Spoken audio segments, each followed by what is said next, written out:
I said hello, everybody. Woo! Okay. Basically, we're supposed to have Maj here to moderate. I suppose he didn't wake up from partying. That's cool. It's Defcon. It is cool. It is indeed. It is indeed. If Dan says so, it's correct. Now, what we're doing here, I'll go over this presentation real quick because we don't have 2 hours, we have only 1, and that's probably going to go to 40 minutes because everybody is behind schedule. What a surprise. And as we are Defcon, we are not going to be serious. We hoped to be drunk, but there is no drinking here, and the bar was very far away, so you'll have to excuse us, and especially Dan. You're lucky we came here at all. And what we're basically going to do, we have no idea what we're going to do, but the basic idea behind what we don't know, that we have no idea whatever, is to be able to give you guys a glimpse, which you will choose, into not vulnerabilities, not malware, not anything else, but what's going on that's really a threat. I don't care, personally, I don't care about black hat hackers, gray hat hackers, white hat hackers. These guys will probably feel differently, okay, depending on each on his own view. We care about the Russian mob. Again, I have nothing against Russians, and I'm not afraid, so don't say that. And last year I said a lot of disclaimers about the Russian mob before that I actually said that they're a threat. And this guy thought I was just afraid of Russians, so whatever. So not being funny, the purpose is there is a lot going on the internet. Some of it involves the mob, the mafia. Some of it involves a lot of guys wanting to make money. Some of it involves spammers. Some of it involves DDoS. And beyond the vulnerabilities, beyond all that we see day to day on Bugtrack or wherever else that might actually be useful, there are operations. And that's what we want to discuss from 2 angles. 1, what the bad guys are doing. And 2, what's being done to try and counter that. I'm done. Let's go real quick over the presentation. And since Maj isn't here, hello, Maj! Yo! No. Since Maj isn't here, Dan is funny, I'm an idiot, we'll co-moderate this panel. Quick introductions. I'm Gadi Evron, nice to meet you guys. This is Dan fucking Kaminsky. I love this guy. Woo! You guys suck. Now, please do excuse us. There are some very serious people on this panel, and they are shocked right now. I did warn them it's Defcon, and I did warn them we are not going to be serious, although we are trying to be professional. So I'll get the heat, whatever. And you guys just do whatever you want. This is Andrew Freed. He's with the Treasury Department. That's how we say it? Yeah, you don't have to. Also known as the IRS. Yeah, he's from the IRS. You now know what the IRS looks like. But to be serious, he's one of the guys doing a lot, one of the few guys that are doing a lot in law enforcement today. And not to get black hats, to get the guy that steals your grandma's money or make her pay for Mozilla Firefox. So this guy over there is Dan Hubbard. He's one of the greatest guys today to talk about web vulnerabilities and who is actually using them to take your grandma's money or yours. The guy next to him is another one of the best law enforcement officers today going after all these bad guys. He's called Tom Grasso. He's with the FBI. He's the G-man. And next to him is Paul Vixie. I don't know how many of you may know him. Yeah! Woo!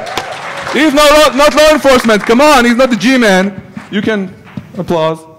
He, in a couple words, wrote cron, wrote bind, is probably one, if not the number one, he's probably one of the 3 most respected network operations guys today in North America.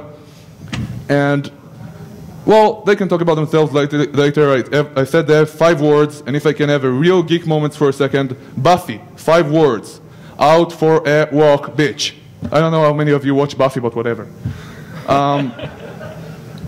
Yeah, Buffy told Spike he has 5 words, so, okay, never mind. We have a lot of other guys here in the front rows who are part of groups that help mitigate these issues daily. They may just jump on stage at any point and try and answer some questions. Is Nicholas here? Nico? Didn't wake up, okay. And there is Ryan here, I see him. I don't see other people, but I'm blind.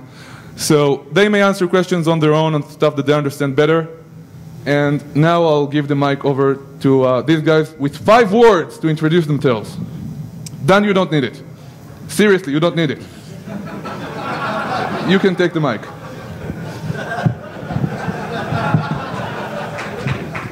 My name is Andrew Freed. Woo! Okay. Give it, okay, whatever. Dan runs WebSense Labs. You have one more. Bitch, okay. I feel like I'm on the dating game.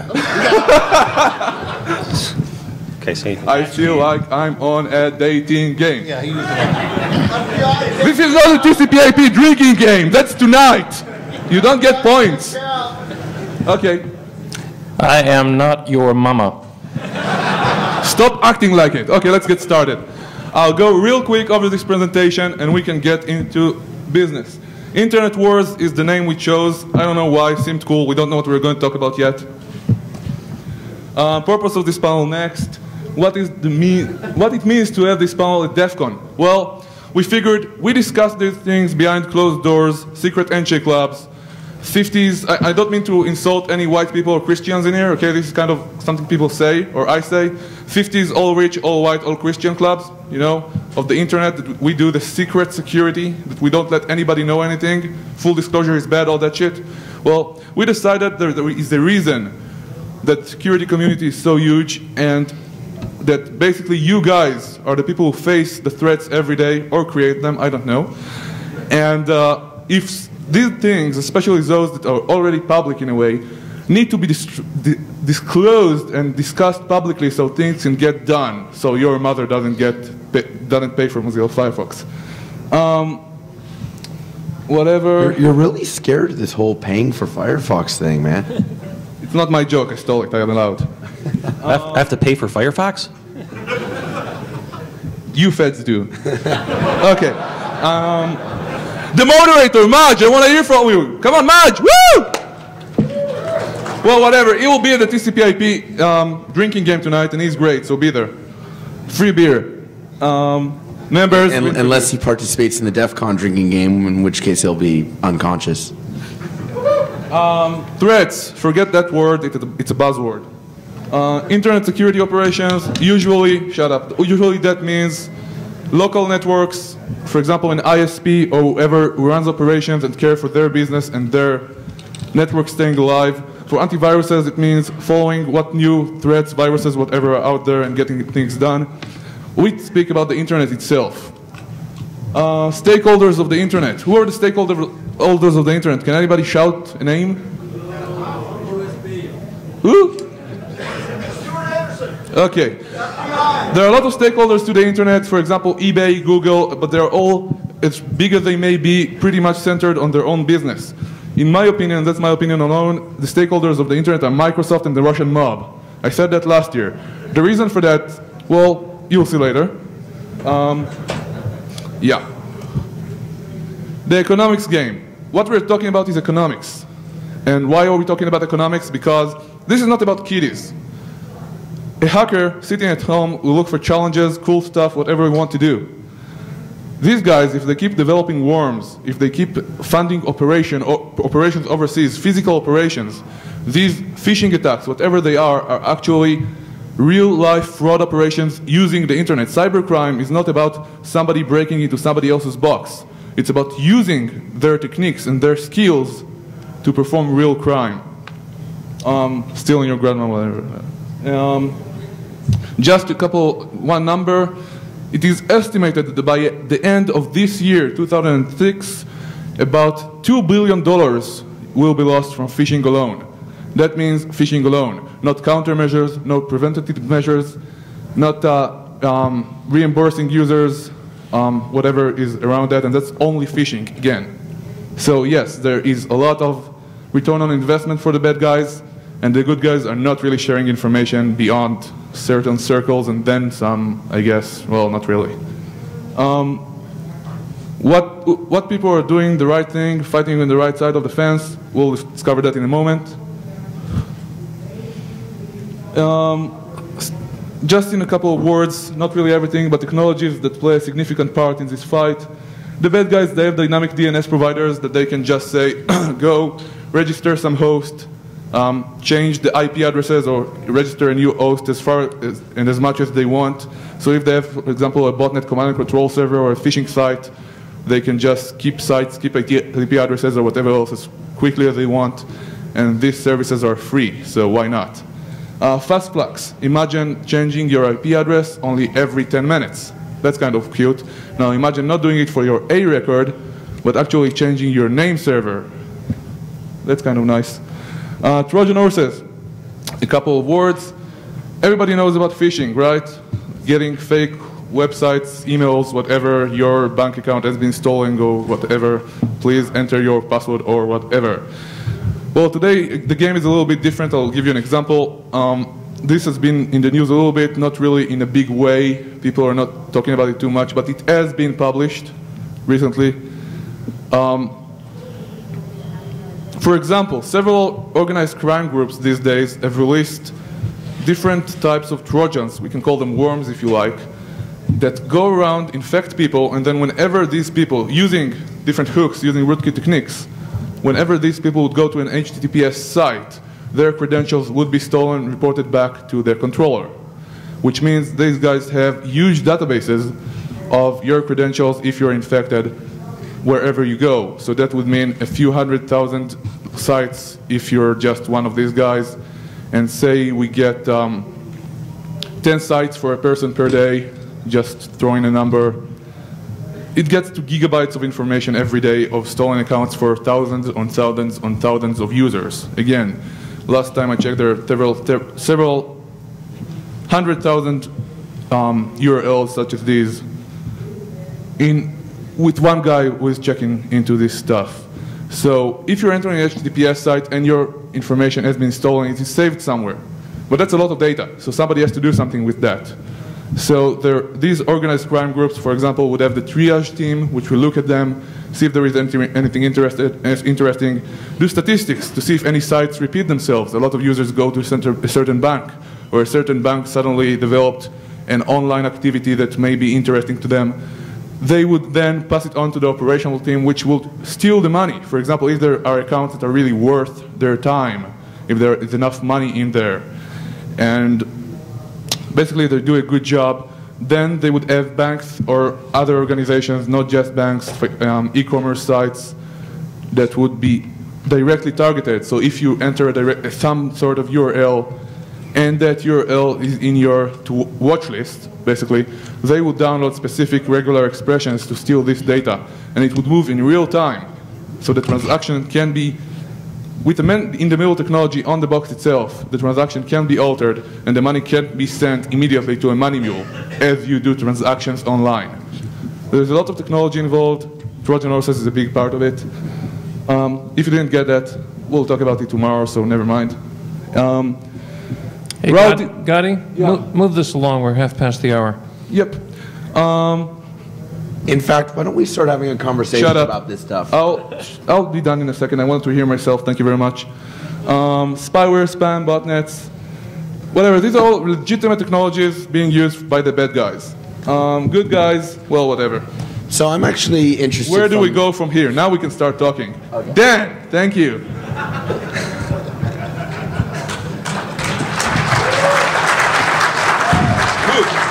All right.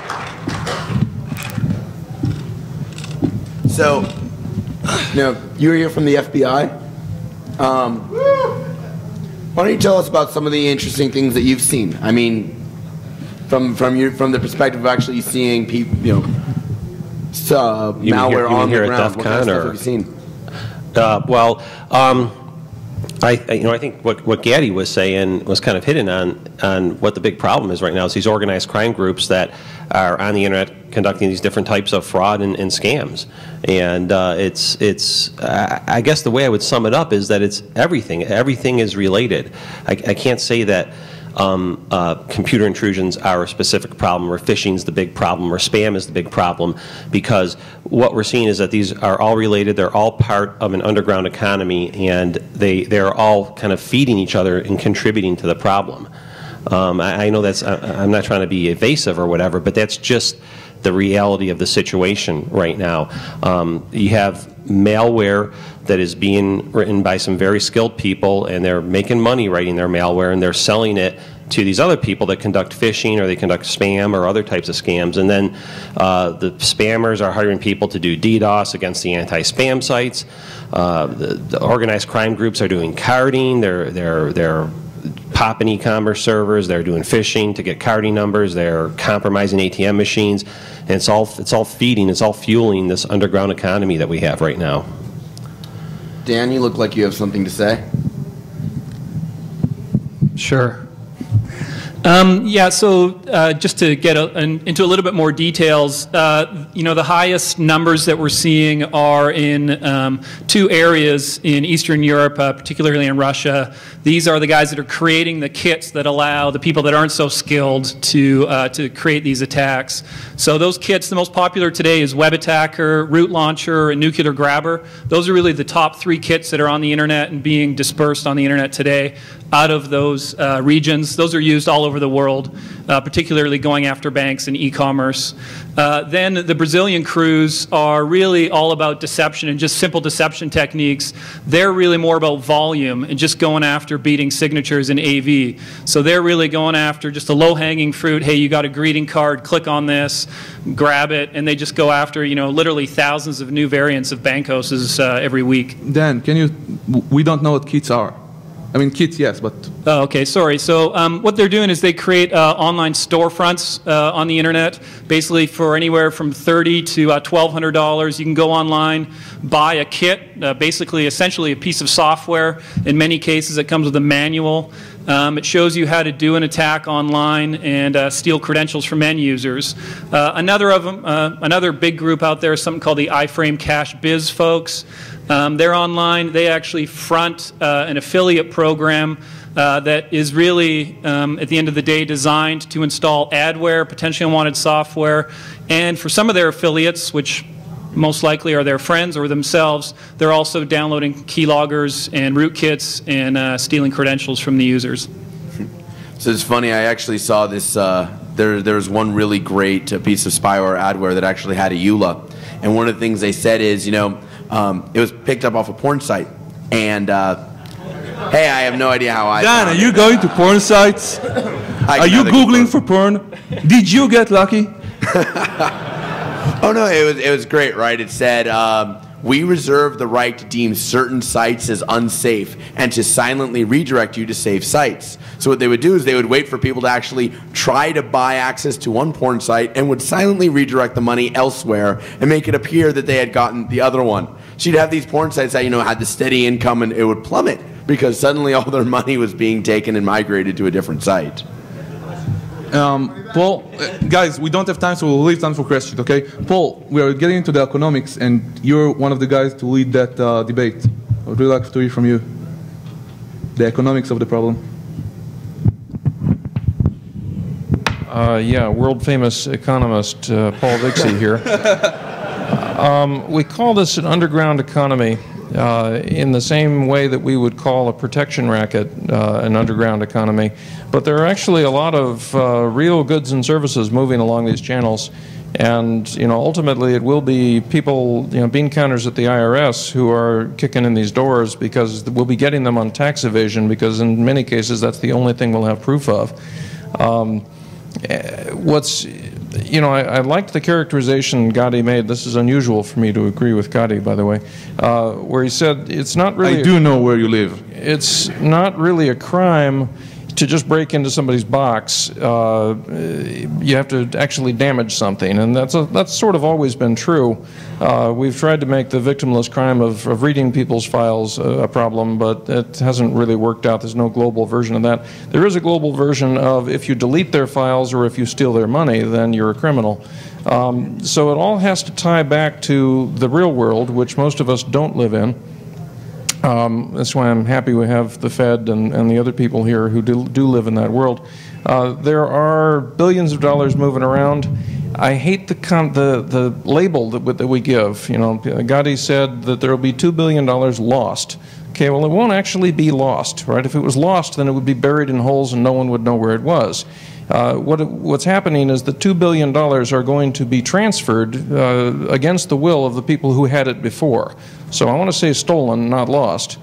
And when you have that level of theft and so forth, you've got banks out there. I've been party to meetings where a bank will say, when it was only $30 million a month, we didn't worry. But when it got to 40, we had to do something. And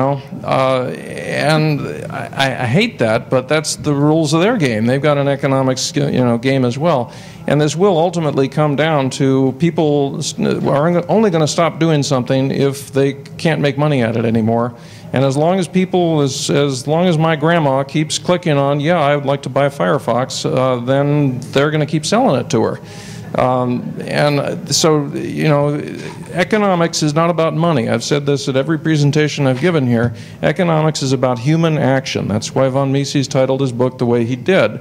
And, if humans are going to keep clicking on this stuff, then human action is going to dictate that there's going to be more and more of this crud for sale.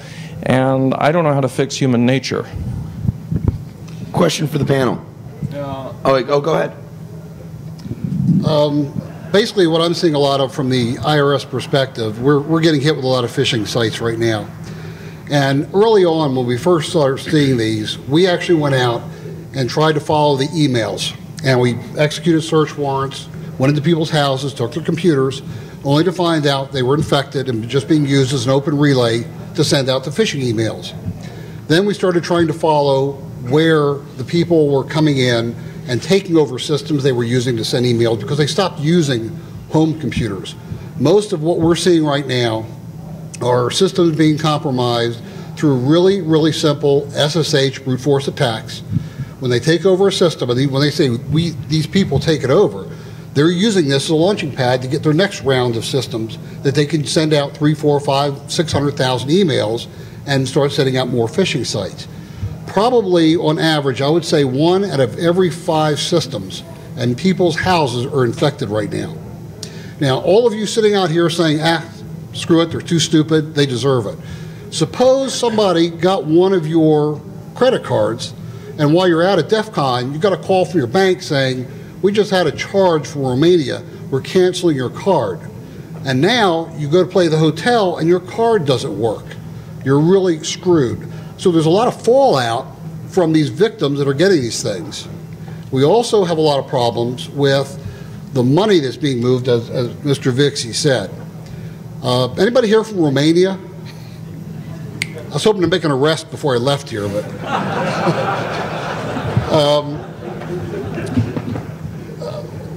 we're seeing a lot of traffic coming from overseas. But interestingly enough, right before I came here this week, I went and made a charge for $10 of Skype credit. And within about an hour, my bank called me and said, we just got a charge from Luxembourg. Is this legitimate? And I think what that tells us is that a lot of the people that are doing a lot of these crimes related to like credit card fraud can't use those credit cards where they live. Those credit cards have to be brought back in the U.S. And there's a couple hot spots that we know of that happens in, primarily the L.A. area. So what we really have is not some poor Romanian kid who's just out to try and make his allowance by sending out a phishing kit. What we see is somebody in the United States getting that Romanian to do that, getting the cards back, and then using them here in the States. And to give you an idea how prevalent this has become, you can go on there's a lot of sites on IRC that you can buy stolen credit cards for $3 a piece. That's how prevalent they've become. Are those fully validated credit cards? Yes. They were fully validated credit cards. Where's that? $5 limits on those cards. I hope if you go there, you find your card on the list. We have another visitor. Okay, I'm Nico. I'm running the security group at one of the largest telcos in Europe, and Gadi just want me to join. I don't know why. Good stuff. So He's from France. New York, France! Oh shit, he's sitting next to me. Question. If a stolen credit card is worth only $3 on the open market, doesn't that imply stolen credit cards aren't that easy to monetize? I think it implies there's so many of them that it's a glut market. Fair enough. In fact, there are sites out there that come up that try and sell a lot of these products, And when they first bring the site up online, they'll give these things away to like the first 100 people that sign in. There's a complete underground economy that deals in a lot of this stuff. But it. Stolen credit card with your own credit card? I'm sorry, the question? How do you buy a stolen credit card with your own credit card? How do you buy stolen credit? Well, interestingly enough, the gentleman asked, how do you buy stolen credit cards with your real credit card? They generally will use money transfer services like PayPal or eGold or some of the, which is the one in Russia, eGold? You would know that. I wouldn't, but I would like to make another note. Yes, thank you. Shut up, Gadi. Yes, shut up, Gadi. When some of these guys, I mean, there is the concept we probably all know about called the mule, okay? The money mule, the drug mule, whatever mule. These guys get emails, I'm sure you all got them. Are you looking for a job, a good job for the summer? Are you able to carry these sized boxes for about twice every week? Yes, this is good. You'll get $75K a year. Of course, you'll get arrested next week, but we won't tell you that. And these mules, because these guys sit in Romania, they can't get the money directly. So what they do, they use these mules and then say, use Western Union, which is completely anonymized. And just, you only need a password. They'll use Western Union, send the package out, and the money is gone. Poof.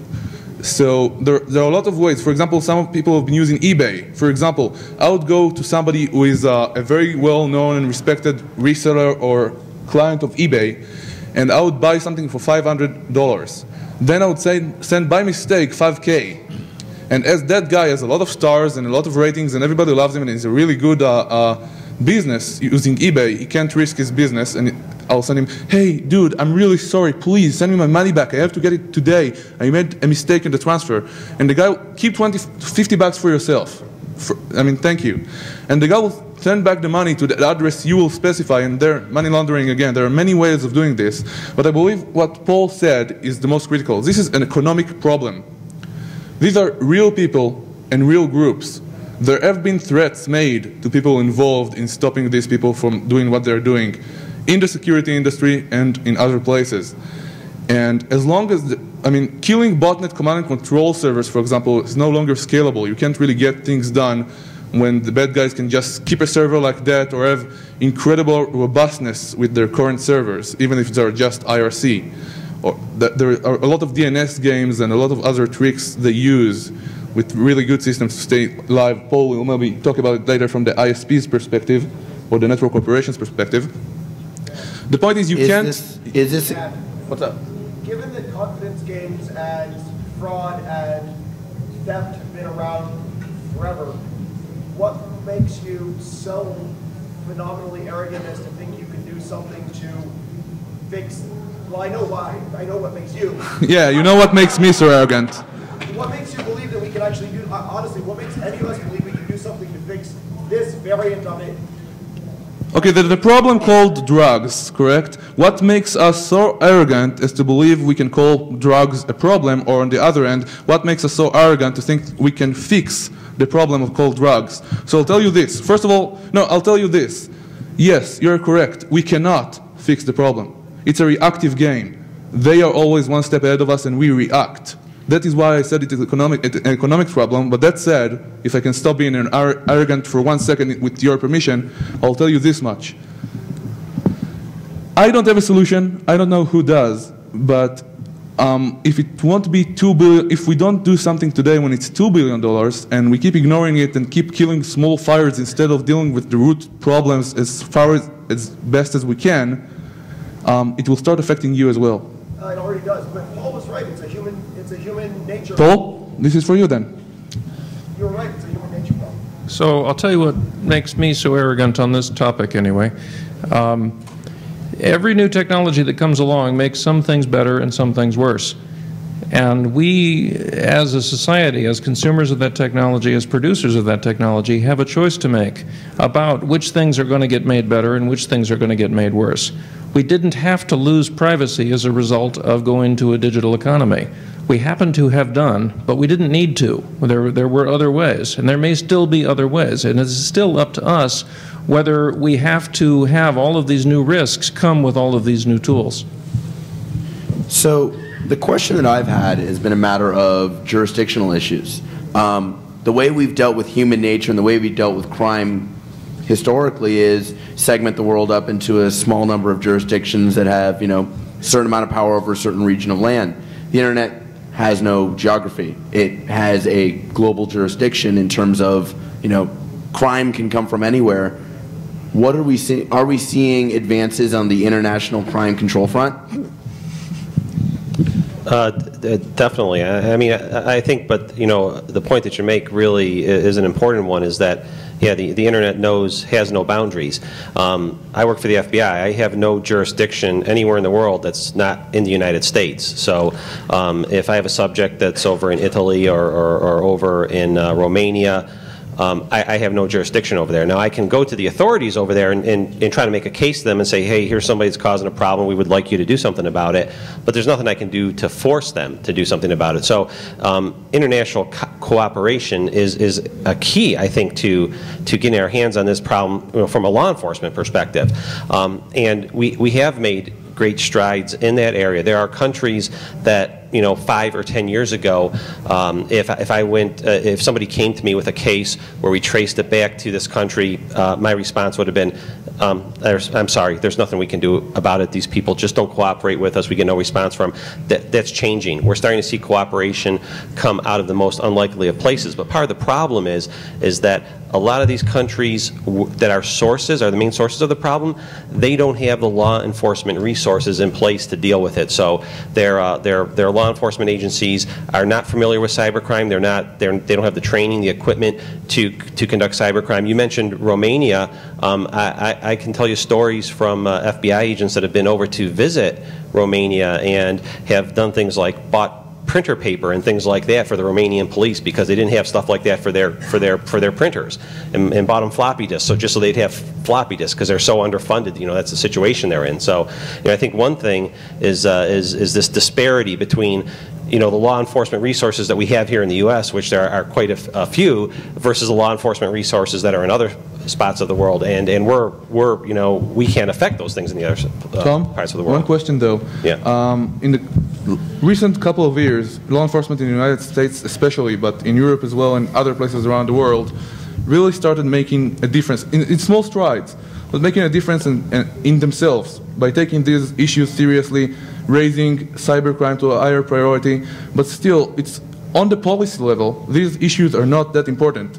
And obviously, rape and murder should be more important, but what's being done today in the United States, not around the world, for example, to make things better? Law enforcement involved. Right. So in the United States, for instance, I can't speak for the IRS, but FBI, cybercrime is the FBI's #3 priority. So it's actually our #1 criminal priority. What I mean by that is that our other 2 priorities above cybercrime are terrorism and counterintelligence, which are really not criminal issues. So our first criminal priority is cybercrime, and we have more FBI agents that are working cybercrime than ever. And we're trying to build alliances with other law enforcement agencies. One of our best partners right now is the U.S. Postal Inspection Service. They're doing an outstanding job fighting cybercrime and making inroads, particularly into the carding stuff and things like that. And also trying to develop resources with folks out there outside of law enforcement. I think that's one of, like, people that are here on this panel right now, people in the audience. I think, you know, these are our best assets that we have at this point to help us with the problem. I also see that Interpol has been facilitating a lot of things, you know, internationally, and, you know, I think you even have a working group nowadays at Interpol that actually deals with cybercrime. Yeah, yeah, just to follow up on that, we really are putting much more emphasis on the international connections, and we have relationships with Interpol, with the folks over at Scotland Yard, over in the UK, all over the world. That's really where we see that being critical to being effective at this problem is forming these alliances with these other law enforcement agencies. I know. Just quickly, some of the disclosure laws, like in California, for example, which probably good chance are they're going to be federal, where companies, actually publicly traded companies, have to disclose. Public entities like universities have to disclose when they've had security problems and identifiers have been leaked out. That's throwing a lot of money at the problem. You know, it's actually an ancillary benefit, but some of these laws are benefiting that. Is disclosure actually happening?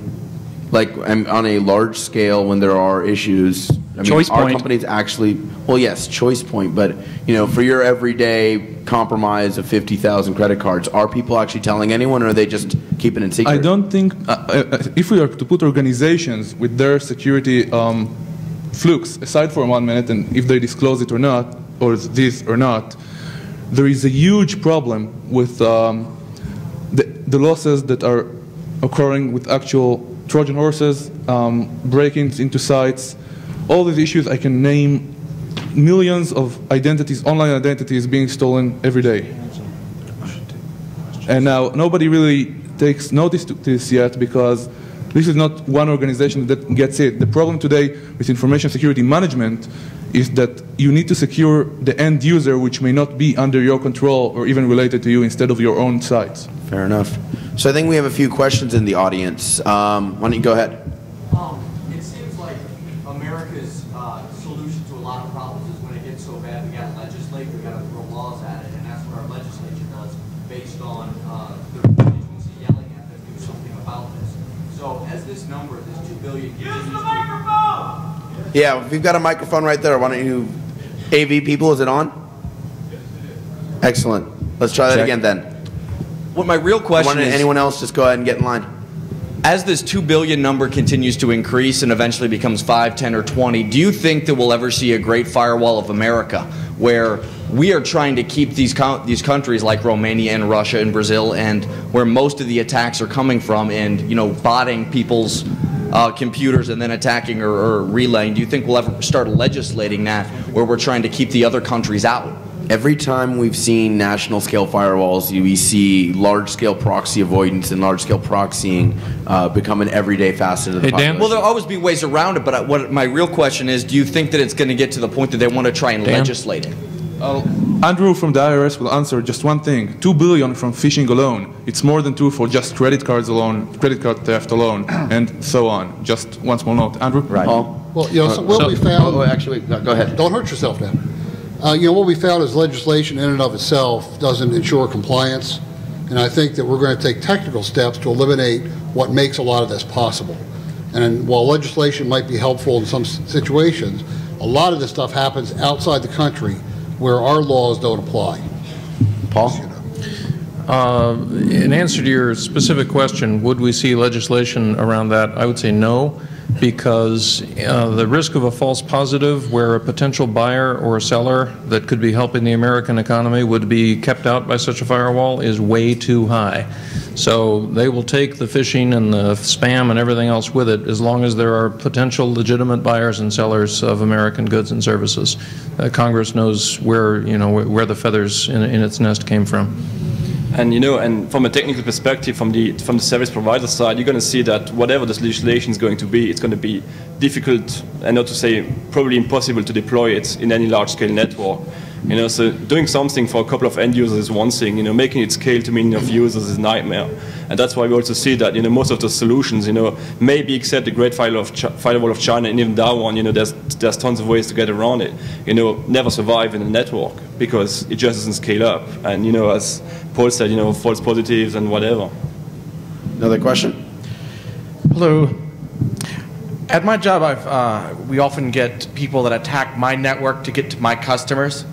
And what I find is a lot of legitimate, almost, quote-unquote, businesses are using affiliate programs to shield themselves from any sort of liability. Oh, it wasn't us, it was a bad affiliate, we're getting rid of them. And then 3 days later, they're at the same stuff again.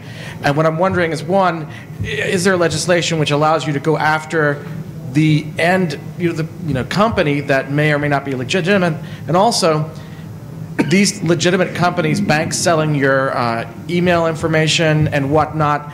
How much do you feel this affects legislation? Like, the legislation we have for spam right now was watered down horribly because the financial institutions that want to sell your information to spammers make sure that it's very weak. And how does that affect law enforcement? Because we have mainstream businesses purposely watering down these laws because they're making money from it too. We have real problems with a reluctance to take what you just described and describe it as organized crime. It is. The affiliate programs are a shell game and a mechanism of redirection that makes it difficult to apply legal remedies. and no one is willing to really go ahead and change the law to say, you know what, what's going on in the adware industry has destroyed millions of machines and is organized crime and needs to be dealt with criminally. Yeah, there was a pretty good case last week. Woo!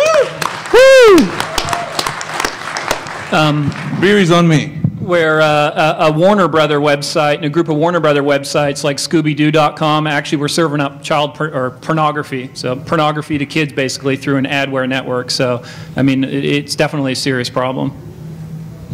Yeah, just the one comment I would make on the first part of your question. The FTC has been doing a lot of work lately in going after these affiliate programs.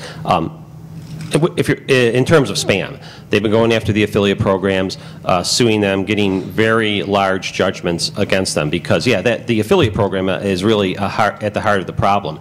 They sign up these affiliates, they tell them in their user agreement, they say, well, if you spam, we're going to cut you off or whatever, or we're not going to pay you. But I mean, that's what they're saying up front. In reality, people are using spam to advertise these websites. So I have to say the FTC is making some good inroads with that right now. The FTC is a civil, deals with civil judgments. Yeah. And the bottom line is that, you know, I was just talking to people from the FTC about this. They've done a lot with the jurisdiction they have. They've done a lot with the powers they've been granted. It's not enough. The law is not encoding the fact that millions of machines have been destroyed by these bastards. One quick note, guys. We were in a real hurry to get this thing wrapped up. If you guys are interested, we are now good to go on past the hour, so we are going to slow down a little bit and not be so, I'm not going to be so stressed out. Sorry, Dan, go on. All right. Another question? Yes. I know a lot of the problem is there isn't any type of consistency internationally. I can't hear you, sorry. Pardon? Speak closer to I know that, you know, part of the problem internationally is there isn't consistent laws. You know, what might be a crime here in the U.S. may not be a crime, you know, somewhere else. So what type of efforts are there on the diplomatic level, you know, to try to create uniform laws, treaties, et cetera, to put some standards behind, you know, if you do this, you know, it's a crime anywhere in the world? Again, to that I would say that it's all part of what we're trying to do as far as our outreach to other countries is get some laws on the books that affect this stuff. No, but you're right. In some places, it's not even a criminal act to commit a computer intrusion. But you know, usually with legal diplomatic agreements that we have, mutual legal assistance treaties with these other countries, we can have some type of investigative steps taken there based on the fact that it's a crime here in the U.S. But the problem comes to be is that for stuff like this, they're probably not going to extradite somebody over something like this. If it's murder, they'll extradite them. So yeah, you still need to convince this foreign country to go ahead and prosecute the person, and that's part of the challenge. Cybercrime included in those deadlines? Yes, it is. There is a line over there to speak. Yep, you're clarified now. The appointment to the doctor, yes, just a prescription, right? Yeah. Go ahead. Guys, can we get some technical questions too? We have some technical guys here. Hello. Earlier, Gadi said that there are millions of identities stolen every day. And if I happen to come by some, whether they're with credit cards or just the identity like a U.S. citizen's, is there a place to send these identities if one comes by them so that some action... By email, clear text, right? Well, I've actually tried to call them and explain to them that I've found this, and they might be interested in knowing that it's out there, and they get pissed, and they say they're going to call the police and the FBI, and I'm like, well, that's great. But is there a place that if there's a million out there every day, is there a facility that has the capability to take them in and do something with it? Yeah, you can report stuff like that to the Internet Crime Complaint Center. The website is www.ic3, that's India Charlie, the number 3.gov. And they have an online form where you can report stuff like that. I don't know if you can mail it to Tom. Or you can mail it to me if you'd like, yes. But probably the best thing to do is to go to IC3 and report it there. And can you take thousands per day or tens of thousands per day? I'm thinking right now if they have the ability for you to attach a file to it as opposed to like putting in, 1,000. I mean, you could certainly put in something and say, I've got 1,000 of these, 10,000, and here they are. What are they going to do with 100,000 of them in a day? And I can tell you, I've actually tried to get a hold of some of the credit card companies when we've taken over some of the phishing sites and found data there. and they didn't even return my phone call. So now they're being audited, by the way. But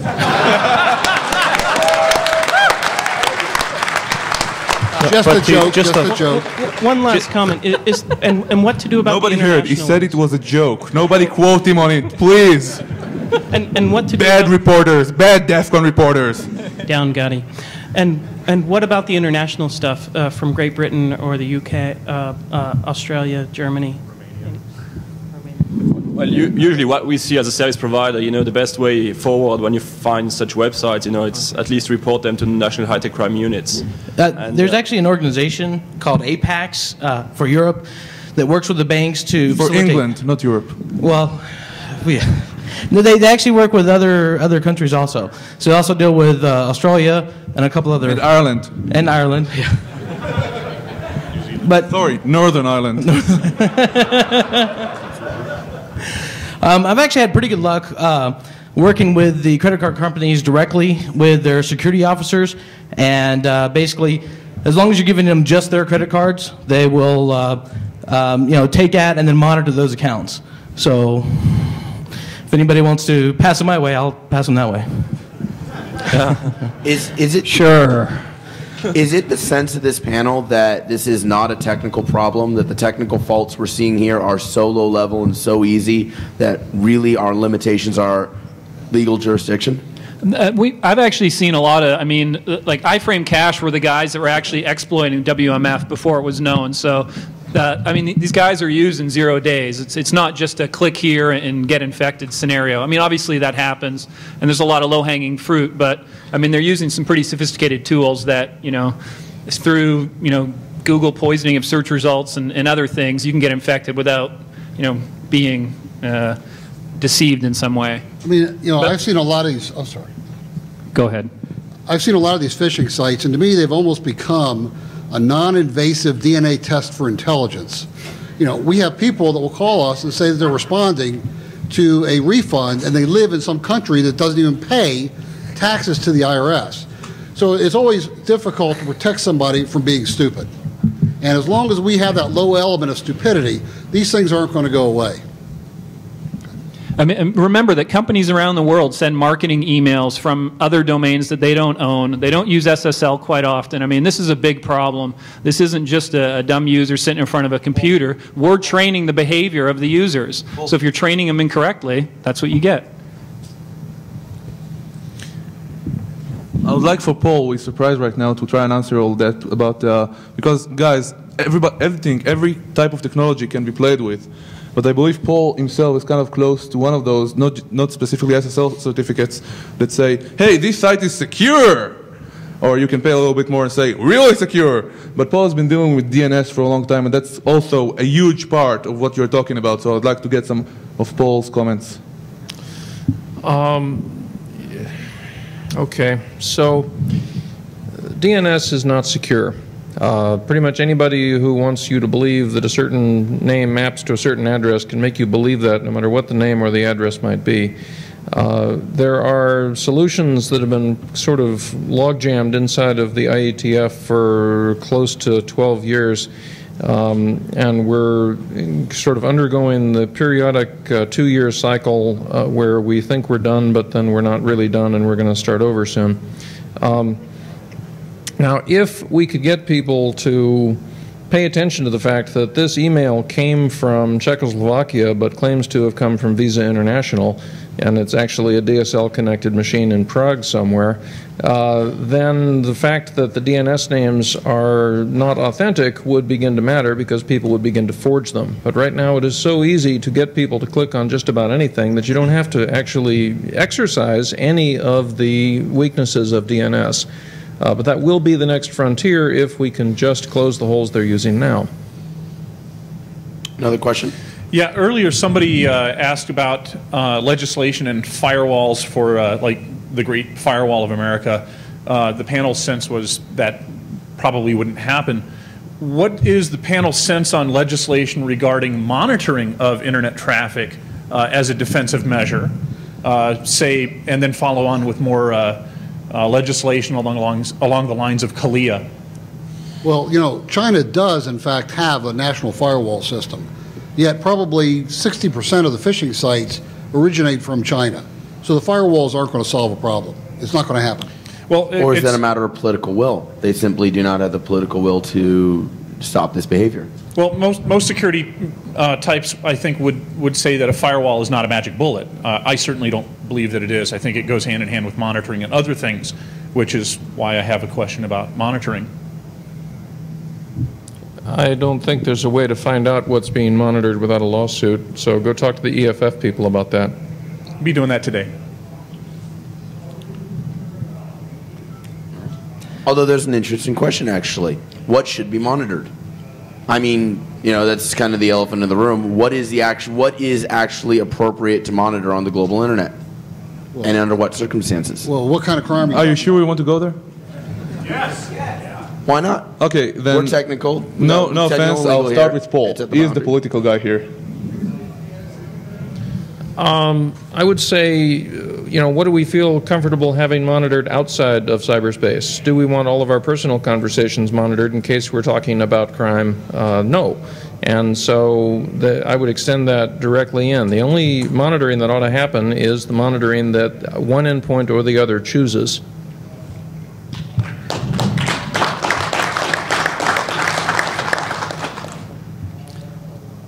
All right, I guess that's me.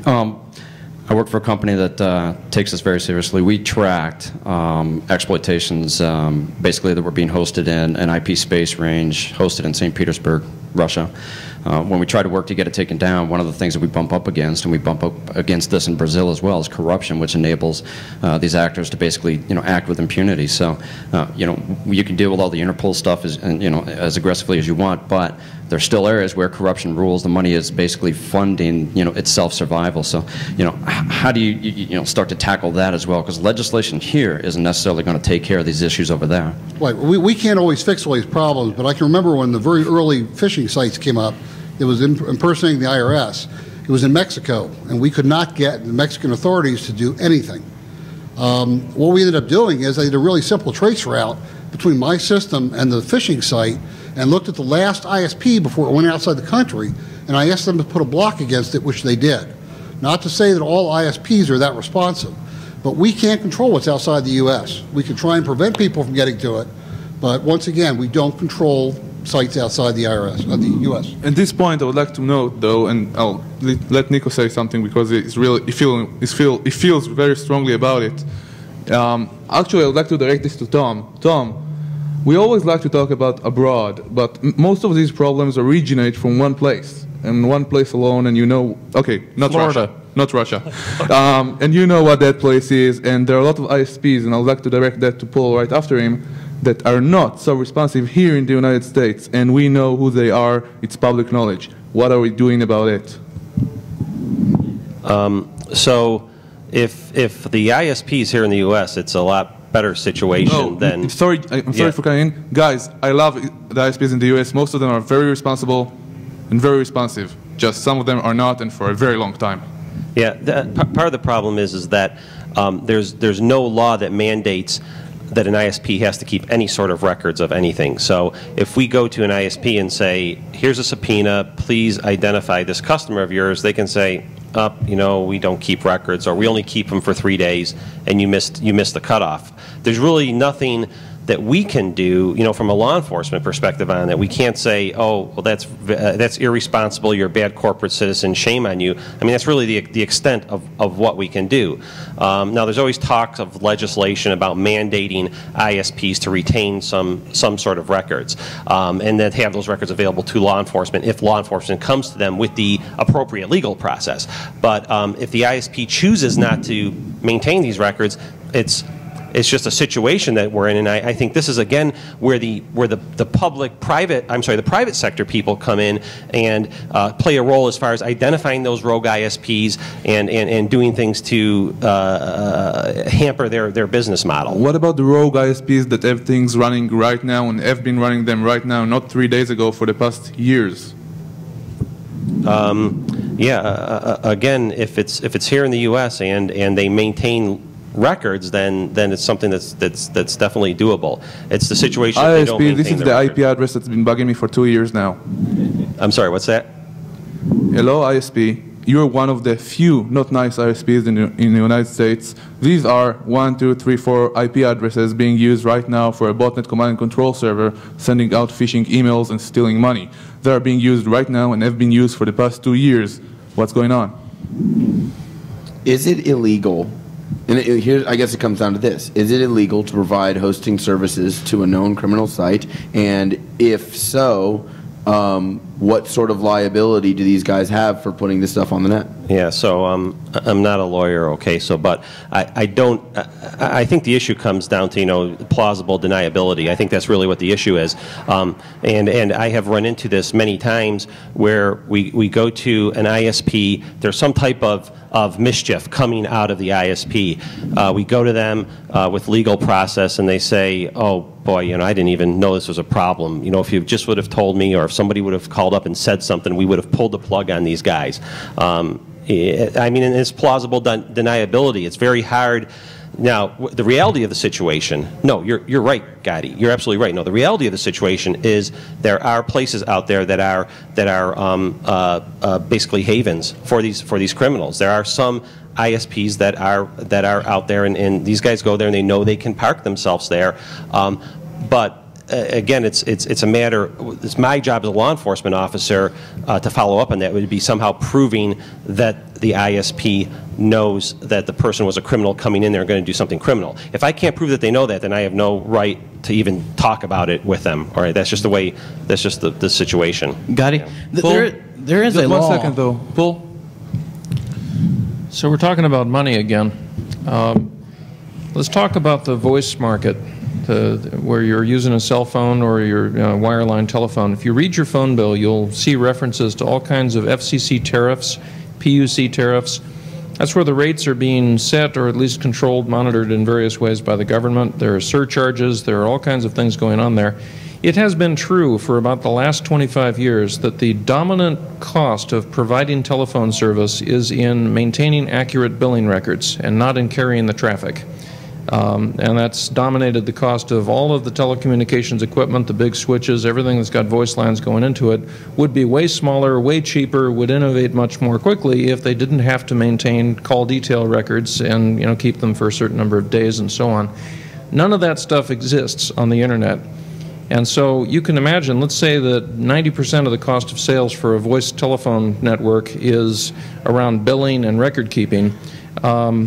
You're dealing with internet service providers whose entire margin might be less than 10%.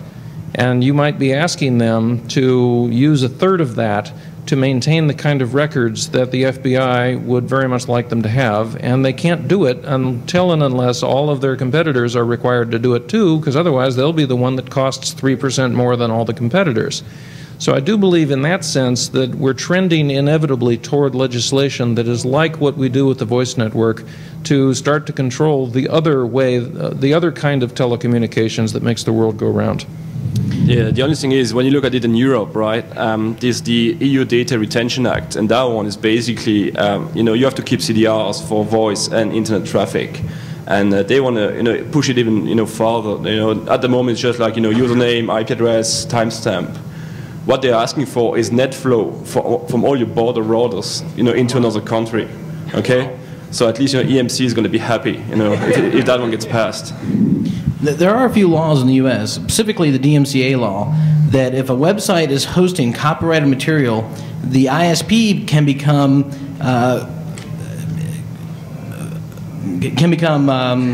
liable for that information. So if you contact the ISP and the ISP does not shut down that site, they can be sued by the owner of the copyrighted information. We've used that quite a few times to bring out phishing sites.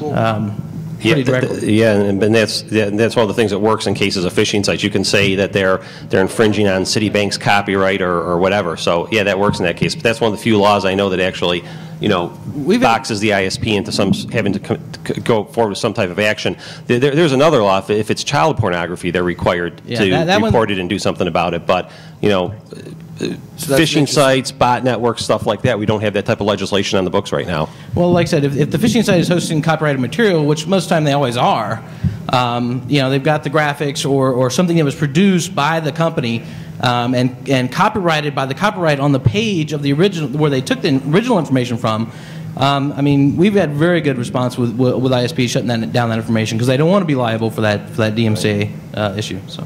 The only thing you have to remember in that case, you're only really talking about company providing hosting, right? Yes. If you have to remember that most of the telco licenses require that you never ever look into traffic except for debugging, maintaining the network purposes. Well, if it's reported to them, then they become liable for removing that information. They have to shut down that website or that server. Well, it's U.S. law. I mean, it depends. That's maybe specific to the U.S. It right? is very specific to the U.S. It's a U.S. law, so it only works if the server is in the U.S. So. In theory. Yeah. No, we've actually had 100% success rate on bringing down. 100%? We have had 99% success rate. Really. Actually, Rob Slade said something very interesting. I don't remember the last one. As we get a lot of success too in cooperation from law enforcement and the ISPs globally, but there are certain things that will really get things done. And that's the four horsemen of the internet. I remember only the first three. Rob Slade is a great guy. Child pornography, copyright laws, copyright issues, terrorism, and MP3 music, I think. I don't remember really. The four horsemen of the internet to get things done. Yes. It is actually kind of amusing then we have stronger controls over MP3 music than we do over your wallet. Another question? From the panel, we've heard a lot of different things about, I guess, the bad guys using things from very simple websites to 0 days. I'm sort of interested in the panel as a whole talking about the technical sophistication, how it's progressed recently, and sort of where you think it's going. And basically, are the bad guys getting ahead of us, or are we keeping up with them? Are we catching up to them? No, we're getting our butts kicked. There's no doubt about it. I mean, the technical solutions that are out there are not even close to what these guys are doing. The research, the cooperation amongst other parties. I mean, they obviously have businesses too, and they don't collaborate probably as much due to business reasons as they could. But there's a lot stronger bond of sharing of tools and information in their society than there is in ours, definitely. It's actually pretty impressive when you see the kind of software, the front end, web interfaces to, you have a botnet of 100,000 hosts. How do you control that? I mean, you can't control that with just little shell scripts. So you really are getting some incredibly mature tools for managing these large scale networks. There's nothing. I don't think there's anything like this on the defensive side, is there? Well, I think part of the problem is it's not that they're way far ahead of us. It's just that it's an arms race. So the nature of this is that once the good guys come up with a solution, the bad guys are allowed to develop a countermeasure to it or something better, and that's just what we see going on. Is we see an arms race in this whole thing. That's what I think is part of the problem. And the main point behind that is that and in any warfare, the defensive guy is always going to be reactive, period. And when we live in, aside to being humans and reacting this way, when we live in a capitalistic society and everything is about business, you're not going, like Paul said about banks, and the banks really know how to do their risk assessments. If the problem right now costs them money, but they will lose more by investing to stop it, they will not do anything about it because it's not worth their time yet. Now it is, about what we discussed earlier. And there are a lot of problems out there. Some of them are going to show up in a few years. Some of them are going to have been ignored for years. And for example, botnets, phishing, all this stuff has been known for a very long time. Routing issues, DNS, as Paul mentioned, it's been worked on for many, many years now. But the business incentive to kill the problem was not there when the problem was small. Spam, for example, was ignored originally. And when it comes down to it, these problems become unstoppable, become too large to be stopped, and all we can do is enter that arms race with them inventing new technologies and us running after them, while we, at very different angles, all deal with certain business needs such as antiviruses, ISPs to try and maintain our own businesses, while these guys have one business alone, and that's exploiting people in order to make money. And they're going to keep exploiting people in order to make money, because when you have an ROI of billions of dollars every year, and phishing is just something that's in plain sight, there's a lot more going on. If one avenue, if one channel is being closed or challenged, there is going to be retaliation. I've got a question for the panel. I'd like to get each of your opinions on this. Really short thing. Will online banking survive? I think it will survive if they adapt and put in protections that require authentication. That's something people have and not just something they know. Until they go to like smart cards with certificates, we're going to start to see a problem. All right.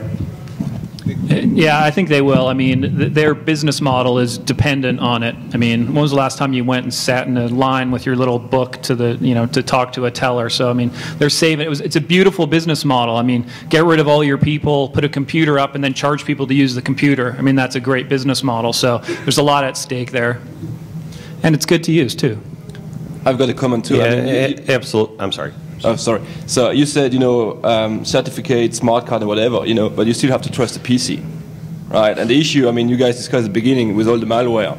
So, then you're going to need something like trusted platform, all the things you guys are going to like. Or the other option, I mean, we see coming more and more is out-of-band authentication for transactions. Trusting like GSM network, which you can trust much more than the internet when somebody wants to do wire transfer to an external party. That would be one of the options we see. And I also think it's going to survive, as you said, because of the business model. Yeah, I think it's a matter of economics as long as it continues to make money for them. And they've been able to accept the losses so far, so I don't see that changing. But I would say this, I mean, just think about this.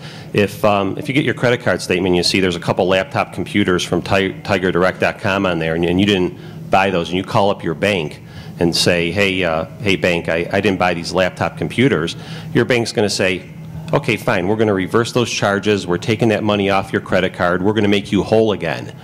And you walk away from that thinking, boy, that's really nice of my bank, they care about me, they just ate all that money there on my behalf. But is anyone here an e-merchant? You know what the reality of that situation is? Who gets stuck with that bill? Tiger Direct gets a chargeback at the end of the month. Okay, so it's I'm not trying to bash the banks or anything, but this problem is hurting them, but it's hurting other people more. So until that model changes, I think it's going to continue to go on. The web channel itself is that the web channel is the cheapest channel available to the banks to deal with us lame users who don't have billions in our accounts. And they will do whatever is in their power, including reimbursing everybody completely, where it is by law or where they have to do it regardless. In the UK, it's a law, and the users therefore do not really bother fixing their computers. In Germany, it's not, and the users try a little bit harder. But as long as the web channel can remain active, it will remain active because their goal is one, maintaining the trust of users in e-commerce. That's critical for them. And to be honest, just one F-related note, the banks are doing a lot, seriously. But in the United States, both on the attacking side with phishing sites and on the defending side with the sites of the banks and other e-commerce, actually not just banks, the technology is way behind. The attacks that people see in Europe and the defenses that banks put in Europe are a lot more advanced. The UK is in the same trouble, only that the attackers are very, very advanced and the banks are at the same technology level of defense. But seriously, the US has not yet seen what the rest of the world has seen. So, actually, I have a question then. If we have a scenario where the Europeans are using much stronger protections on online banking, are their fraud rates lower? What? Are their fraud rates lower? Has it helped? The bad guys just invented new stuff, but yes, it has helped. Yeah, I think just quickly on the banks, Europe has a significant advantage against the U.S., and it's a much smaller number of entities where they actually can work together. I mean, there's literally tens of thousands of credit unions in the U.S. I mean, it's not easy to get all these people in one room. It's not legislated. I mean, it's all over the place. It's not near as easy of a problem to tackle. Cool. To their defense. So, Dan, in answer to your question, will online banking survive? We've answered so far on the panel from two perspectives. One is, can you log in, see your balances, make your payments? And the other is, some of us have answered, will we continue to be able to buy things with credit cards on the web? Right now, you're using a 16-digit credit card number, around a 4-digit expiration date, and around a 3 or 4-digit CVV code as the way that you're authenticating yourself. Sometimes they'll ask you for your zip code or something like that. It's very, very weak. But of the two types of online banking fraud or loss, or I guess theft, that we're seeing. I think the credit card money transfers that are illegitimate are vastly outnumber the online banking transfers that are illegitimate. Not that you don't see phishing sites where people are trying to collect your online banking information, but it's just much more common to see $1 stolen through a credit card transaction. I know that the world could not survive without that flow. Those flows in the economy are now, that's our lifeline. That's how we deal with each other. But I think that around 20 ASCII numeric digits of authentication is not going to survive. I do not agree with our esteemed colleague from the IRS that two-factor authentication is going to be the solution. That's already been shown to be too weak. So I think that the next step forward is going to be a bigger step than just moving to the two-factor thing with the secure cards. And we are certainly going to have a more trustworthy computing platform, of which I hope that TCPA is not it. I just want to add something on top. I mean, we have been talking a lot about the banks, but you guys know that most of the new point-of-sale systems hang on the internet actually, and they store your credit card when it gets swiped, and that people can make transactions on top of them. So that's we're really focusing on the banks and online phishing and so on, and then you have all those POS systems hanging everywhere in every single shop, on the internet, on a wireless LAN, and so on. Hey, and you can find so many nice things on them. So that's something that's happening in the background and that nobody cares about at the moment. But it's going to hit us hard at some point. Let's try to go through our questions here. What do you guys think of some of the volunteer phishing incident response teams, and do you have any favorites? I have a couple personal favorites. Castle Cops has been a great help in the phishing area. Spam House in the spam, phishing, and other sorts of network mischief area. There's really a lot of groups that I rely on as a law enforcement officer. I think they're people that are really, well, if you saw my talk earlier, I call them the white knights of the internet. They're helping keep the wheels on the internet, and people like the groups that Gadi has put together that I've worked with on different malware outbreaks and things like that. Really, people are helping keep wheels on things. I think it's interesting that I don't think without these homegrown volunteer organizations on the internet, it would be the internet that we know it is today. I think it would be significantly different. Funny little story. Very early on, we had a phishing site in China, and through one of these little groups, I kind of put out an email saying, if anybody in the group has access to the system, would you get me the fish kit, get me the a couple files we were looking for that were very specific to this fish design. And about 20 minutes later, I got an email with the credit card information was captured. I got all sorts of logs for SSH. We got just everything. I wrote back to the guy and said, listen, thanks. I said, are you going to fix your system now? And he wrote back and said, it's not my system. So you got to be careful when you ask for help. He figured if it was vulnerable, he'd get in as well, which is what he did. But I somehow lost his name and phone number and everything. There is one critical point that needs to be made. Although I'm very much in favor of all of these groups, I pretty much created some of them. Yes, I like them. They're good, they do good, but they are all goodwill based because people want to help each other, people want to share information when their employers sometimes do not want them to share information. They do things out of free time that they don't have because they're the technical people and the management people that need to actually fix these issues for their own organizations. And as long as there is not any meat space and law enforcement, economic, whatever else you want to call these issues, to back all these efforts up and not make them in the press to look like vigilante efforts, which they are not. They never take the law into their own hands. They report, they help, they collect information. They're not going. I mean, I support these groups. I started some of them. They are not going to be the solution. They are not good enough. So we are not good enough. So maybe they need to stop and let... yes, let's stop and say the internet dies. Sorry, the internet is not going to die. Nobody quote me on that. That's stupid. Yes, let's stop and see everything getting worse. That's what we have right now, and that's the best we can do. But it's not good enough. Thanks. Next question.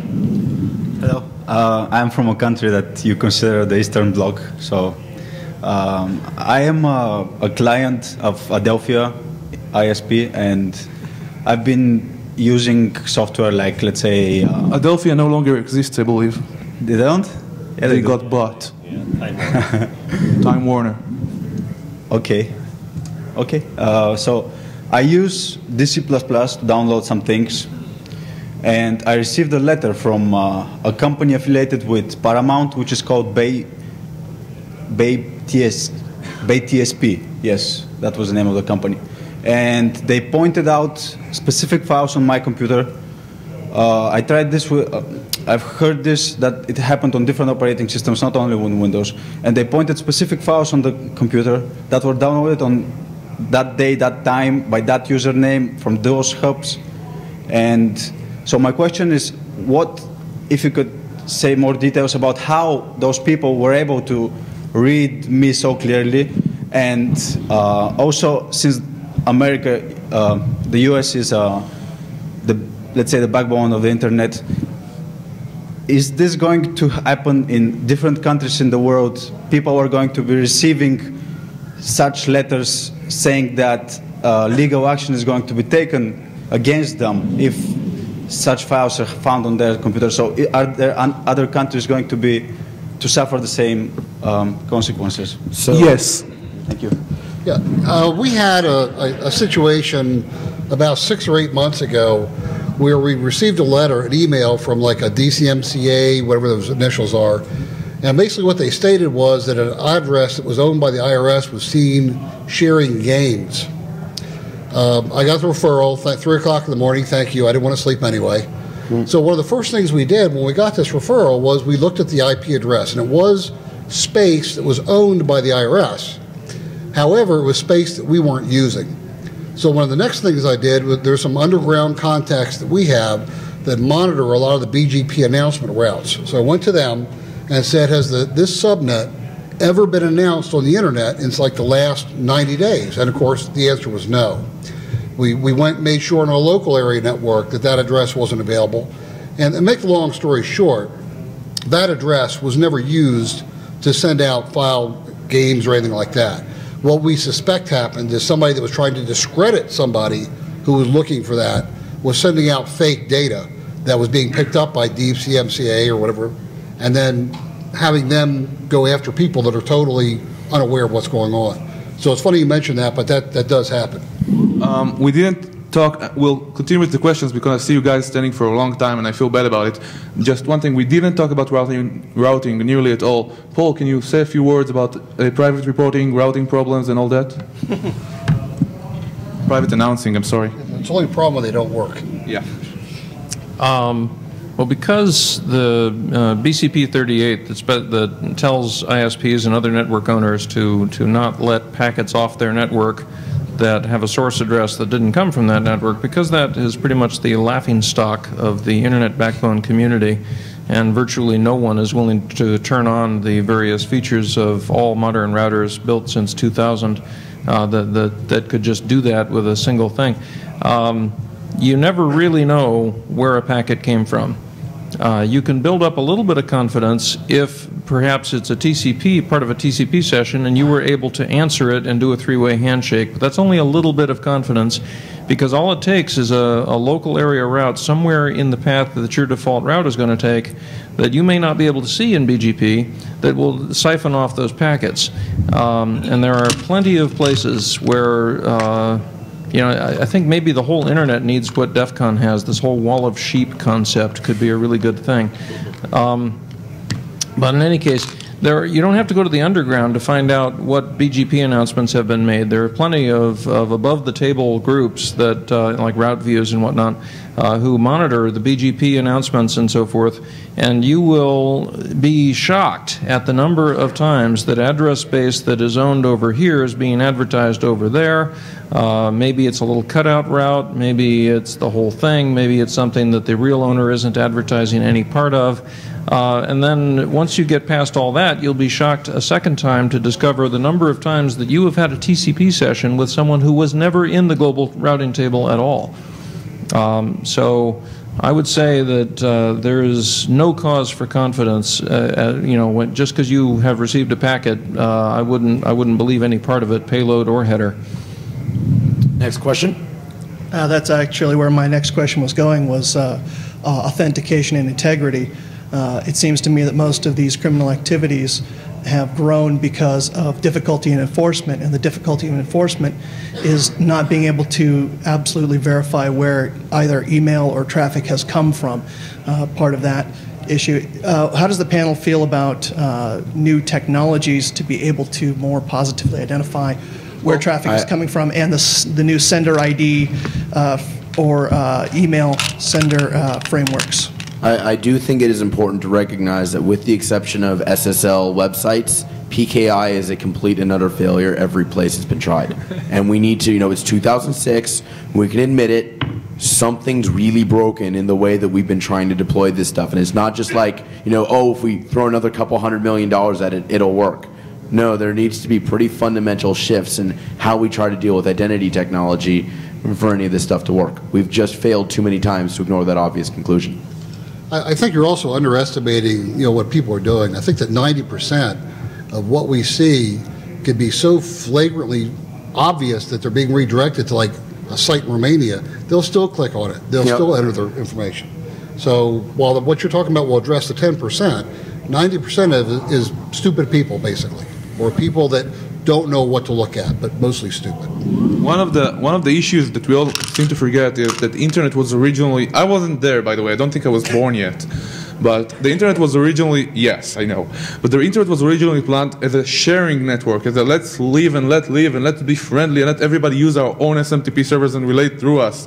And we live on that infrastructure today. That's been discussed to dust. And no, the internet is not safe. I'm sorry, whenever I say that, people get shocked. No, the internet is not safe. And email is not safe. Neither is real life. Yes, but the one thing I would like to say though, is that today people don't really, although these issues are there and they are being exploited and they will be exploited even more. I always get pissed at people when they say, hey, this bug is not currently being exploited. We don't need to fix it yet. Right. So 2 months later or 2 weeks later, it gets exploited. One thing I would like to say is that today with botnets, you can identify somebody in some cases, and you can say, that's the guy who did it, but it's not the guy. It's somebody else who connected to him through somebody else, through somebody else. Now, everyone here knows that. Multiply that a few million times, and you'll get a picture of what's going on. You don't really need this reliability would be good. Paul will now answer about that a little bit more.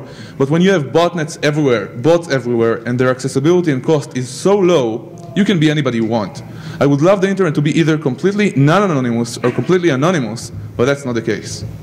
We started this discussion with phishing, and your grandmother getting an email and having to pay for Not firewalls. mine. I think it was David Dagon's, but sure.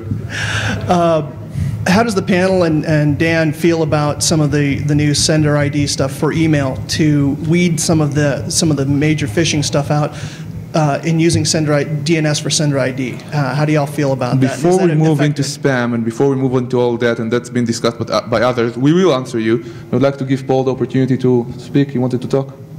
No, go on. It is worth, so email is dying.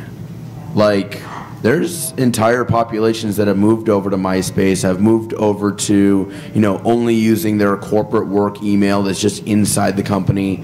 Like, the amount of spam that you can get, I think 99.99% of my email is spam. And that's without exaggeration. So, SPF, even if it cuts out 95%, is my email really useful? Not really. And it doesn't, and it was never meant for anti-spam. Dan, is that why you don't answer email? No, that's because he's a snob. Me, actually. No, it's actually really funny. I can't send mail to Paul. His mail server says my mail server has been implicated in spam. I have no idea why. He has no idea why. But I don't get mail Mine from can't you. either, don't worry.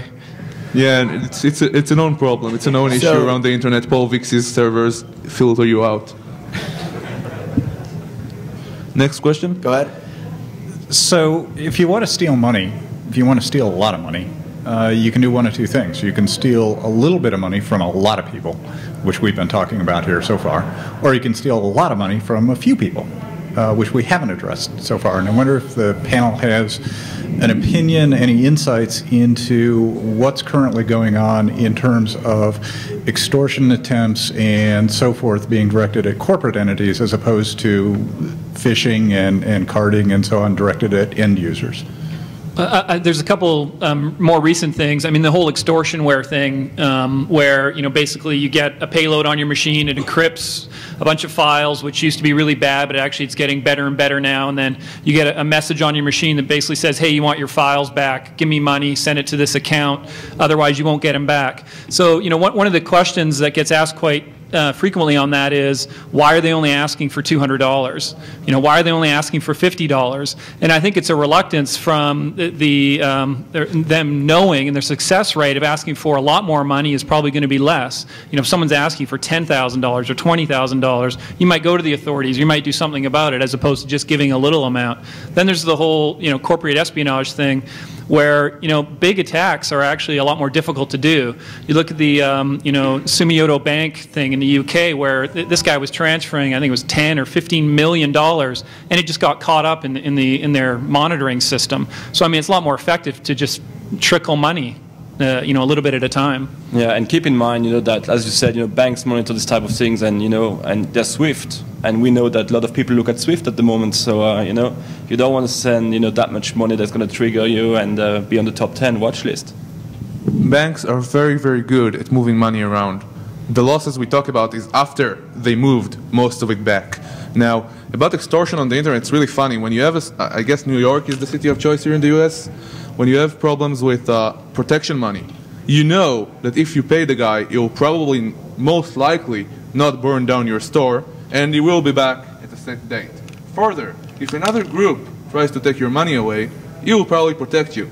On the internet, that's not the case. You don't know who the guy is, he will not protect you, he is likely to attack you after you pay him anyway, and if you pay him, he will come back. So the whole idea of extortion on the internet is kind of funny to me, but it's a problem for a lot of people. I think this is more of a good idea for us to shut up and let our FBI friend speak. Sure. No.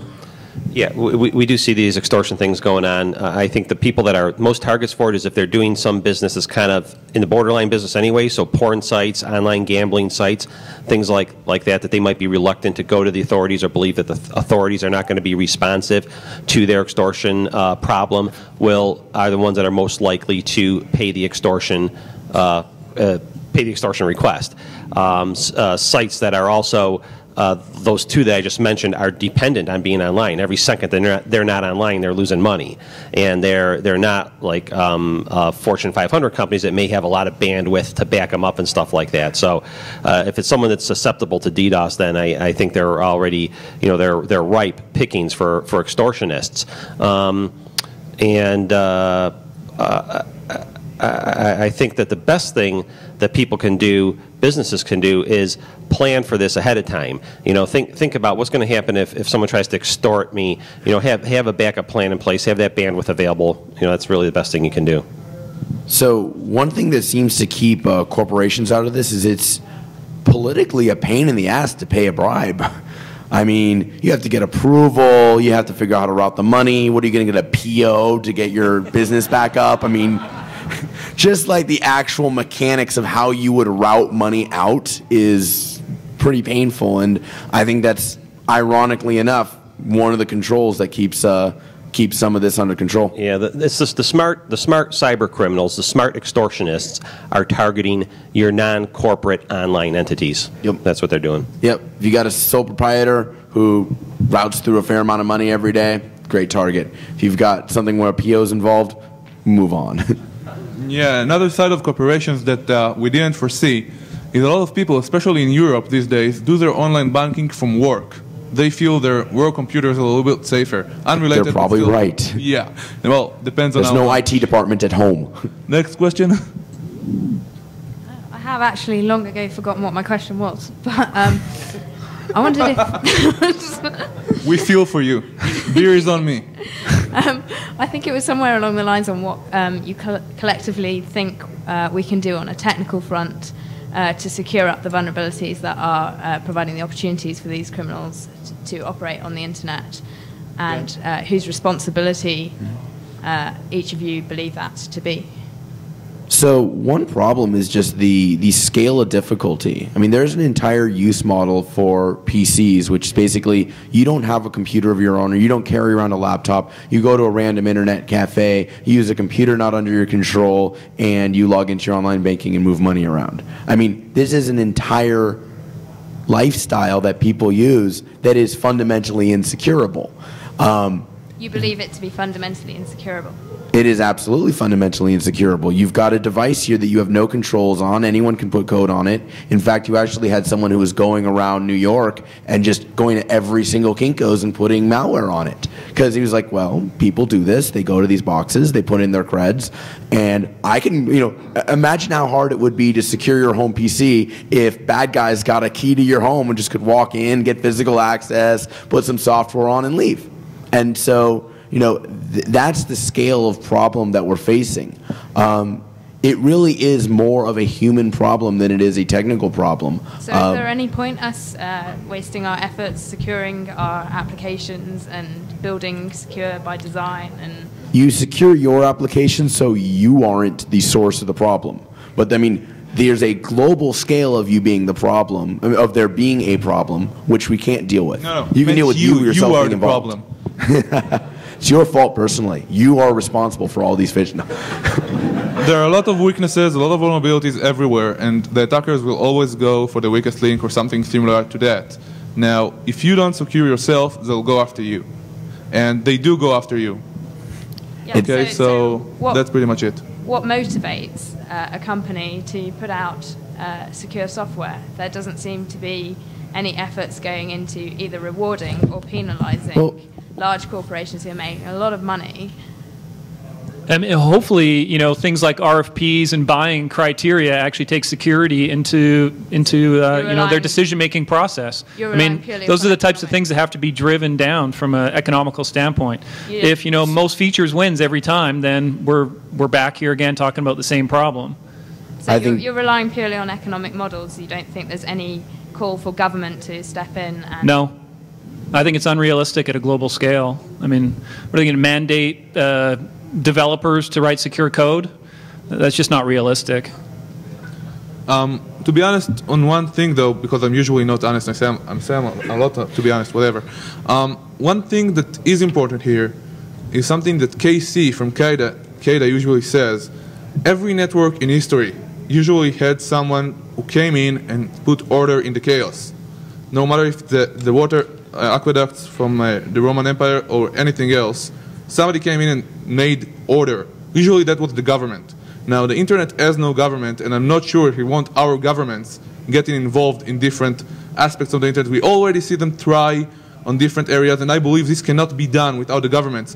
But to be honest, do you want any government around the world, and there are a lot of games already being played on these things with user agreements and all that, telling you how to develop your software? Maybe they should. I don't think so. I don't think it has to be a regulatory effort. But take yes, something like if the they did AIDS it, virus that was fought through education. You didn't regulate someone not to go and sleep with someone because they got AIDS. You brought education. You funded education through government and collaborative efforts. I don't think the government should tell us how to do it. I think somebody should.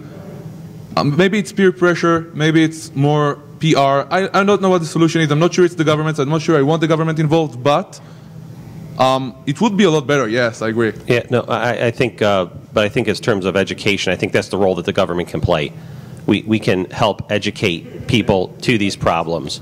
That's kind of, I know, that's kind of an oxymoron. So what's on the agenda on that front? Can I ask you to clarify your question? Are you asking if there is or is not cause for hope? Because I have cause for hope, and I could share it with you if that's your question. Technically, is there any way that technically, people, process, and technology, do you believe that we can get a grasp of what's going on without it being about chasing after the criminals and spending limited resources trying to address the problem from that direction? Okay, so we've talked about and whose responsibility is it? Is this a regulatory thing or is this an economics thing? And those are usually in opposition to each other. I believe it's an economics thing, but it's not a classic economics problem. Now, We've mentioned SSL here a couple of times today, and it turns out you can have an SSL certificate for a person, not just a website. And so any one of us who wanted to go through the effort of creating a certificate for ourselves and getting it signed could then use that in commerce in about one site out of 10 million who actually knows how to deal with user-level certificates. In other words, that didn't really catch on. Had it caught on, then we would simply see the malware looking for you to type in your PIN number at the time you were attempting to use that certificate and capturing the certificate and your PIN number because they've already captured your PC. Now, when you're dealing with economics and therefore with human action, you have sort of two very different kinds of human action. There are the actions that you take and the actions that affect you on the one side versus the actions that everybody else takes that affect you. If we can get to the point where the people who want to be safe can be safe, and the people who are willing to go take a class at the community college that's taught on Friday nights or whatever, talking about my grandmother or whatever, in order to learn what to click on and what not to click on, we're 5-minute warning, then we could get those people to be safe, and that'd be fine. I'm not safe as long as their computers are capable of DDoSing me, and that's a bit of a problem. So there's a lot of cause for hopelessness built into that, just because as long as we have these monoclonal infrastructures and so forth, we're all going to be sort of in the same stew pot. But I do have cause for hope, and that is that the internet was not built by a corporation who was looking for making a profit, and it wasn't really built by governments or U.S. military or U.S. research money or any of that stuff. Those all had roles to play. It was built by the open source community, although it wasn't called that at the time. And the web, which came after the internet, was also built not by a corporation who was investing and trying to get return on that investment, but it was built by the open source community. It was built by experimenters. And I think that the fact that this is a gaping wound is going to cause a lot of real innovation that doesn't have to prove ROI possibilities before it'll get out there, to come out and give us authentication the same way it gave us the web and the same way it gave us the internet. So that's my cause for hope, is that we're here at all. All right, we've got 2 more questions for people who've been standing a little while. So let's see if we can get through them. We have like 5 minutes, if that. I got a couple technical questions, I guess, regarding botnets, and they relate around a particular security researcher's efforts. His name's Stephen Racine, I think is how you say it, from Switch. Basically, he developed an algorithm that would track rhythmic patterns of IRC traffic in NetFlow by looking for the ping-pong signature. Although I believe that it's been a while since I read it, but I think maybe one of the problems of it was that the data set was too large, which he was looking at, so you had like tons of false positives. Anyway, I guess my question was more of applying that on a reduced data set in a sense where the, hold on, I wrote this down so I didn't babble.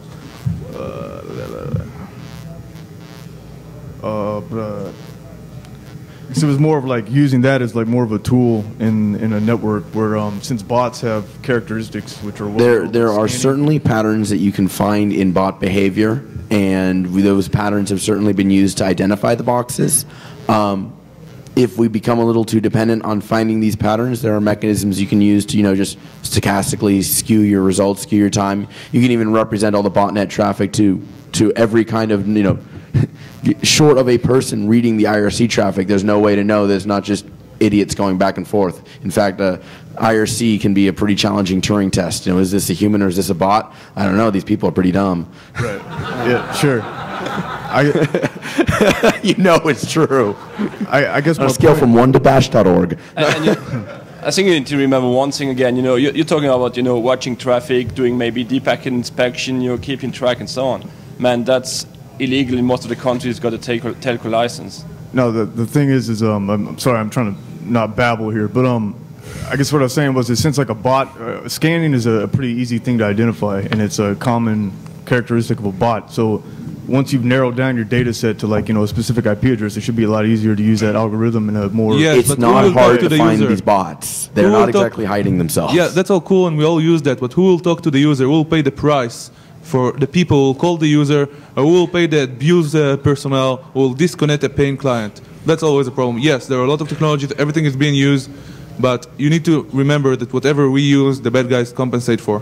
Okay, last one real quick was another one. Okay, everybody has darknets, you know, there's public mailing lists, you all guys work together. You look at backscatter, so you still see examples where there's spoofed attacks because you're getting the backscatter in your darknet, yada, yada, yada.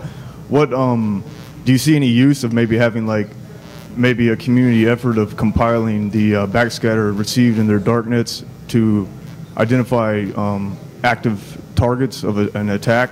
And therefore, yes, you could then again apply the algorithm once you reduce This is being actively done, but it can only work to some level. It's like you're suggesting an algorithm for acoustically determining the location of car crashes. So we have 1 minute, so we want to get the one last question. Let's go. All right, so it was brought up a couple times, the fundamental problems with, you know, say DNS or with email. And, you know, I'm not naive enough to think that, you know, a complete redesign of the internet would ever be possible. But are there technical solutions for this that can help mitigate kind of human stupidity that we've brought up a couple times as well? We can certainly do a better job of giving users a clear path towards being secure. And we can do that through some technical information, and we can do that through just guidance and education. That can be done. Can we make it impossible for a user to shoot himself in the foot? Probably not. You can help a guy, you can tell a guy how to be more careful for not getting robbed, but you can't tell a girl how not to get raped. Okay? Sorry for being blunt. So I'm always blunt. Will we ever get to a point, say specifically with DNS, where the problem will warrant a complete redesign of the protocol and kind of sacrificing that legacy support in favor of kind of a whole revolution versus evolution and patching on of problems? Paul will finish with this because we have no time. Paul is the most qualified on DNS, I believe. Yeah, you know a little bit about that, right? The internet and DNS and all the other internet technologies, SMTP and so forth, are all laboratory grade. They were not meant to be used in the real world. They were meant to be used between cooperating researchers and whatnot. And the answer is that it already warrants a complete redesign, but we can't do that, and so we're doing what we can do instead of what we should have done. And what's actually preventing that? There will be no more flag days on the internet. Where, you know, TCP is as bad as NCP was, but we can't have another flag day. DNS is as bad as the old sort of host access protocol, but we can't have a flag day. It's rolling now. All we can do is try and steer it by poking it with a stick. All right, I think we're done here. Yeah, thank you all. Everyone, thank you. Thanks, Dan.